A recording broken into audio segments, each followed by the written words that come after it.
তো সবাই কেমন আছে বন্ধুরা? প্রতিদিনের মতো কিন্তু সকালবেলা ঘুম থেকে উঠে এক্সারসাইজ করে তো গরম গরম জল খেয়ে নিলাম, এক্সারসাইজ করে ক্লাস কমপ্লিট করে চলে এসেছি একদম সোজা রান্না করে। কারণ আজকে সারাদিন ভীষণ ব্যস্ততার মধ্যে কাটবে এবং ভীষণ এক্সাইটেডও আছি, কারণ আজকে আমার দাদা ভাইয়ের ছেলের অন্নপ্রাশনে যেতে হবে। তো সকালবেলা উঠে কিন্তু ভোরবেলা উঠে 4:30টার মধ্যে নিজের এক্সারসাইজ কমপ্লিট করে নিয়ে ক্লাস কমপ্লিট করে, তো দেখো আমার এখানে 7:30টার দিকে রান্না বসানো হয়ে গেছিলো। এখানে আমি আজকে করছি রাইস। তো প্রথমেই দেখো আমি শর্টকাট প্রসেস রাত্রে কেটে রেখেছিলাম বলে আমার ইজি হয়ে গেল। সবজি কিশমিশ ভেজে নিয়ে ভাতটাও রেডি করা ছিল, আমি কিন্তু মিশিয়ে দিলাম ওপর থেকে একটু ঘি আর একটু সামান্য চিনি দিয়েছিলাম।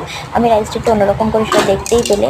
তো এটা কিন্তু রান্না করে নিলাম, যেহেতু আমরা বাইরে খাবো, বাড়ি মা বাবা খাবে না, এটা আমার একদমই ভালো লাগে না। তো যেদিনই নেমন্তন্ন থাকে, অন্যদিন তো হয়, কিন্তু নেমন্তন্ন দিনগুলো কিন্তু আমি অবশ্যই চেষ্টা করি যে বাড়িতেও কিছু ভালো কিছু রান্না করে রেখে যাওয়ার। তো এখানে রান্না করা হয়ে গেল, এবার কিন্তু আমি রেডি হয়ে দেখো বাজারে